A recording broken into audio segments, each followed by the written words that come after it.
The one thing that we have left, the one thing that you have left is to change your perspective, to choose your human freedom, to choose one's attitude in any given set of circumstances. And the really key word here is any.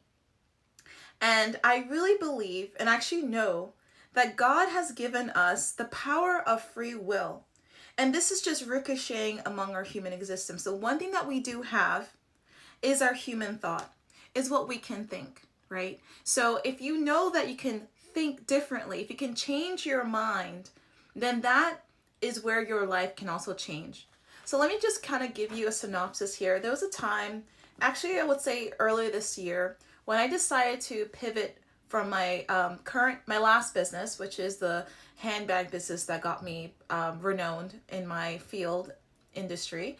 I had to make a decision. I had to make a decision where I had to really figure out and think about my values and who I want to be as an American designer.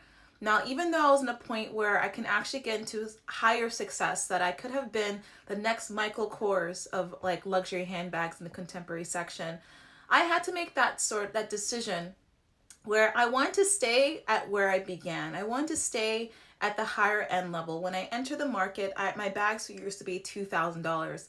Then I decided to go down, right, to the levels that was affordable luxury, which is 500 and below, okay? Now, even though that actually allowed more people to get my bags, at the end of the day, when I needed to scale, it wasn't something that felt cohesive for me, right? I wanted something that was greater. I wanted to go back to my foundation. I wanted to go back to my slow fashion mode, right? And slow fashion, what that typically means is that instead of making 1,000 bags, like I actually made over 3,000 bags in 1 year. Instead of doing that fast, what if I actually stuck to my values and just did made to order, which actually worked pretty well in my first year. So it's more of those type of things where you need to kind of look back into your values and then you have to change something. So when I decided to change my perspective and go back to the basics, I actually had to create a new context, create something new, and even start from where I wanted to start.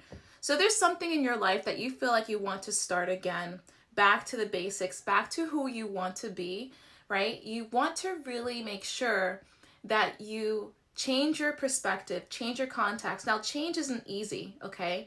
So I want you to know that change is not easy.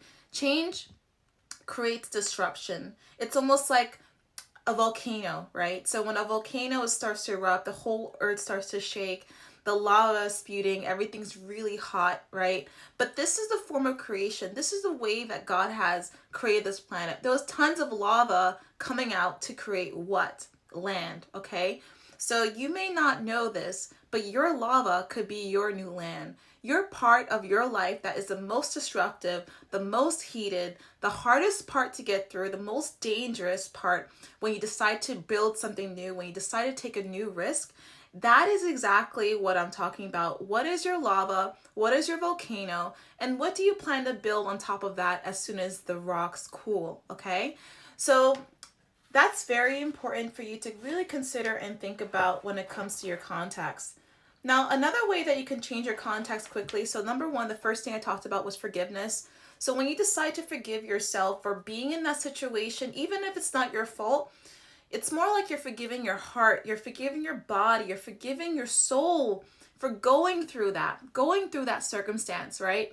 It's like you just it's to a point where you could probably even blame yourself for being there. Like, why was I there? Why didn't I know? How did that even happen to me? So when you start asking questions of why things are happening to you, it's actually in a moment where you have to kind of pause and think and be like, you know what?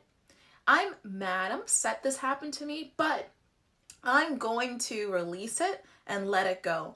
And I'm going to change that perspective. I'm going to ask different questions, okay?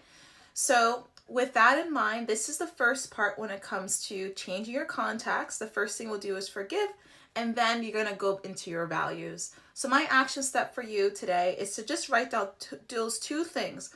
What do I need to forgive today? What do I need to forgive in my life, right? And the second question is, what are the values that I want to stick with? What are the values that I want to stick with, my principles? And what do I also need to change if I want to forgive the circumstance and I want to change and I want to keep my values, okay? So those are the two things I want you to do. And I want you to take a look at the next video, and I'll see you on the other side.